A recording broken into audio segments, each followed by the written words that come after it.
کہ مجاہدین کے روپ میں دراصل ان کا سامنا پاکستانی فوج کے انتہائی تربیت یافتہ جانبازوں سے ہے۔ اس سوال پر انہوں نے کبھی غور نہیں کیا، کیونکہ وہ سولجر تھے جس کا فرض حکم کی اطاعت کرتے ہوئے اپنی جان سے گزر جانا ہے۔ بھارتی فوج نے 2 مئی سے 6 مئی تک ان پر قیامت کی آگ برسائی، لیکن ہر مرتبہ منہ کی کھائی۔ ان مجاہدوں کا چونکہ کوئی نام نہیں تھا، اس لیے وہ بے نام ہی شہادتوں کے سفر پر گامزن تھے۔ 2-3 روز میں ہی بھارتیوں کو معلوم ہو گیا کہ مقابلہ کسی عنصر جنسی سے نہیں بلکہ پاکستانی فوج کے چنیدہ جانبازوں سے ہے۔ 8 مئی کو 6 NLI کے کیپٹن افتخار اعظم اپنی آبزرویشن پوسٹ سے صورتحال کا جائزہ لے رہے تھے کہ انہیں کچھ چرواہے اس طرف آتی دکھائی دیے۔ یہ چرواہے کون تھے جن پر پاکستانی فوج صرف اس لیے گولی نہیں چلا رہے تھے کہ وہ عام سویلین اور کشمیری مسلمان ہیں، اور ان کی اس کمزوری کا فائدہ بھارتی انٹیلیجنس نے اٹھایا تھا؟ ان میں یقیناً عام کشمیری بھی رہے ہوں گے، لیکن زیادہ تعداد انٹیلیجنس والوں کی تھی۔ ایسا ہی ایک چرواہا کیپٹن انوج کمار بھی تھا، جس نے ایک محفوظ پناہگاہ کے پیچھے بیٹھ کر دوربین سے چاروں طرف دور دراز پہاڑی چوٹیوں پر پاکستان آرمی کی نقل و حرکت نوٹ کر لی تھی۔ عام حالات میں شاید وہ کبھی اتنا خطرہ مول نہ لیتا، لیکن یہ عام حالات نہیں تھے۔ دشمن کنٹرول لائن کے 15-20 کلومیٹر اندر تک آ گیا تھا، اور اس کے تیور بھی بڑے خطرناک دکھائی دے رہے تھے۔ کیپٹن انوج کمار کے لیے زندگی کا یہ بھیانک ترین تجربہ تھا۔ ان 6 بکر والوں میں سے ایک وہ اور 2 اس کے محافظ بھارتی کمانڈوز تھے، جنہوں نے اپنے ڈھیلے ڈھالے کشمیریوں جیسے کپڑوں کے نیچے اسلحہ اس طرح چھپا رکھا تھا کہ بوقت ضرورت انہیں اچھی طرح استعمال کر سکیں۔ کیپٹن اعظم بڑی دلچسپی اور دلجمی سے انہیں دیکھ رہے تھے۔ اگر وہ چاہتے تو آسانی سے انہیں نشانہ بنا سکتے تھے، لیکن ان کو چھیڑنے کی اجازت نہیں دی۔ انہیں گرفتار کر کے یہاں لانا اس لیے ممکن نہیں تھا کہ یہاں انہیں رکھا نہیں جا سکتا تھا، اور پیچھے بھیجنا اس لیے ممکن نہیں تھا کہ ان کی گارڈ کے لیے ان کے پاس نفری ہی نہیں تھی۔ راشن بھی اتنا لیا تھا کہ وہ دن میں 1 مرتبہ استعمال کر سکیں، جب تک کہ پیچھے سے کمک نہ آ جائے۔ ان چرواہوں کے ساتھ بھیڑ بکریوں کی حفاظت کے لیے خونخوار کتے بھی موجود تھے، جو معمولی نقل و حرکت پر آسمان سر پر اٹھا لیتے۔ چرواہے بکریاں چرا کر رخصت ہو گئے۔ اگلے روز وہ پھر آئے۔ اس مرتبہ ان کا رخ تارک پوسٹ کی طرف تھا، جس کی ممکنہ حد تک وہ قریب آ کر واپس لوٹ گئے۔ کیپٹن افتخار اعظم اور ان کے ساتھی نے قریب آتے اور واپس جاتے دیکھتے رہے۔ ان چرواہوں کے واپس لوٹنے کے کچھ دیر بعد وہاں ایک پہاڑی کی محفوظ روٹ میں 2 جیپیں آئیں، جن سے بھارتی فوجی بڑی احتیاط سے باہر نکلے۔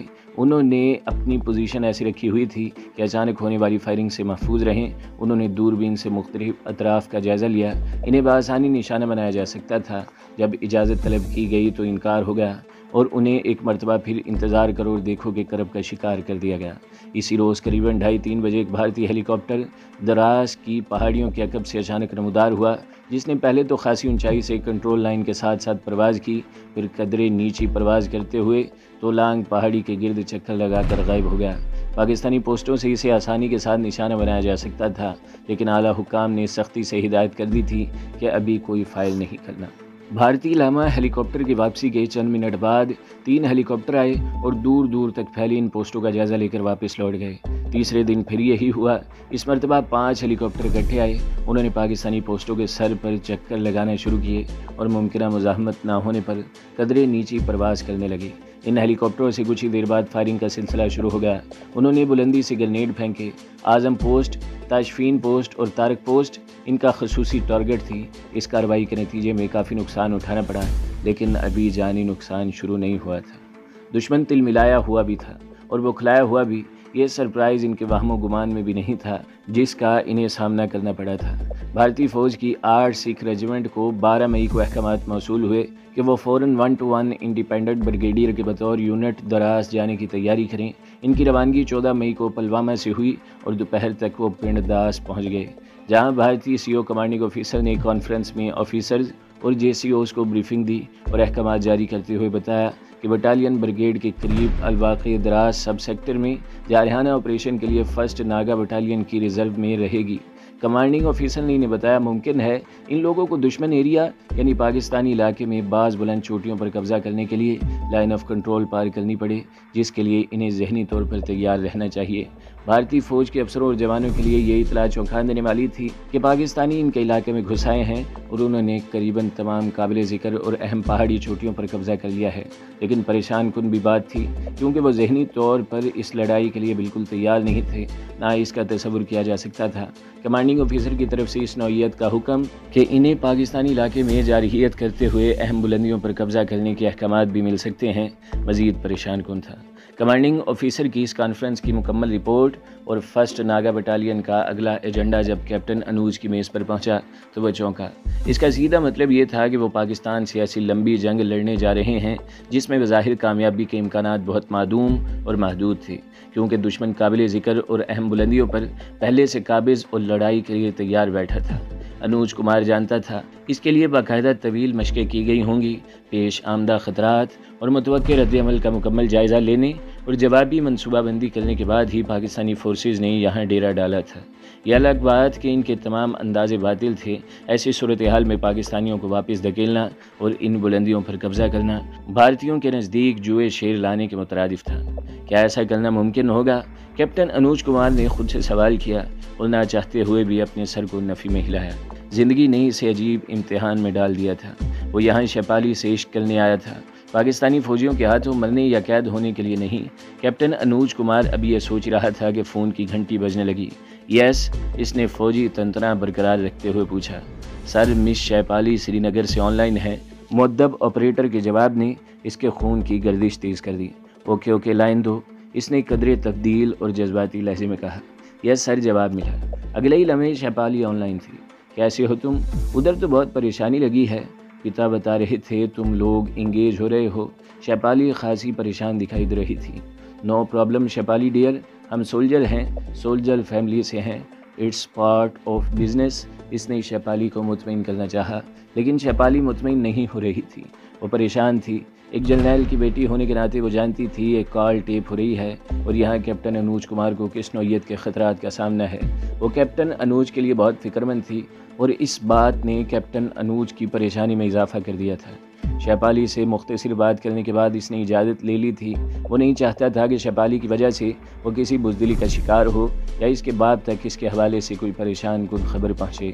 اسے اس بات کا اندازہ تھا کہ مستقبل قریب میں کس نوعیت کے حالات کا سامنا ہو سکتا ہے۔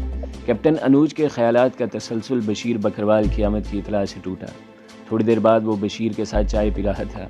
بشیر بکروال نے ہی اسے سب سے پہلے پاکستانیوں کے اس علاقے میں موجودگی کی اطلاع دی تھی اور اسی مخبر کی مخبری نے اسے ہیڈ کوارٹر کا بلو آئیڈ بوائے بنا دیا تھا۔